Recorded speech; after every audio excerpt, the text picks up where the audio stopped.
Sono quasi 110.000 le persone che in Veneto hanno ricevuto la seconda dose di vaccino anti-Covid, più di 197.000 quelle che hanno avuto la somministrazione di almeno una dose.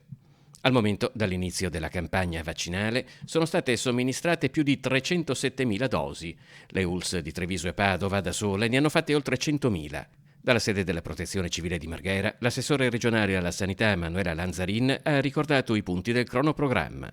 Il 15 di febbraio hanno iniziato le aziende con la corte del 1941. Il 22 febbraio, quindi questo lunedì, con la corte del 1940. Lunedì prossimo, 1 marzo, si inizierà con quella del 39 e poi raggrupperanno le corti.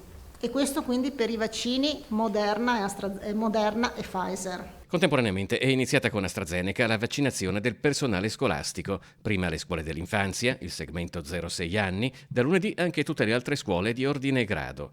In alcune aziende sanitarie venete è iniziata inoltre anche la vaccinazione di forze dell'ordine ed esercito. Alcuni corpi delle forze dell'ordine sono autonome dal punto di vista sanitario e quindi noi consegniamo il vaccino a loro e poi sono loro che lo iniettano alle proprie forze dell'ordine, insomma ai propri corpi. In parallelo agli over 80 ci sono poi le vaccinazioni per le persone che presentano patologie gravi, tra cui 20.000 oncologici e 5.000 trapiantati. I primi che sono gli oncologici, i trapiantati e la fibrosi cistica, però il piano nazionale ci sono anche molte altre patologie, quindi poi andremo subito con queste persone insomma, che hanno diverse, insomma, dal diabete piuttosto che problemi cardiocircolatori, cardiovascolari eccetera, quindi da questo tipo e poi però dovremo capire anche a livello dei servizi essenziali con quali categorie andremo avanti.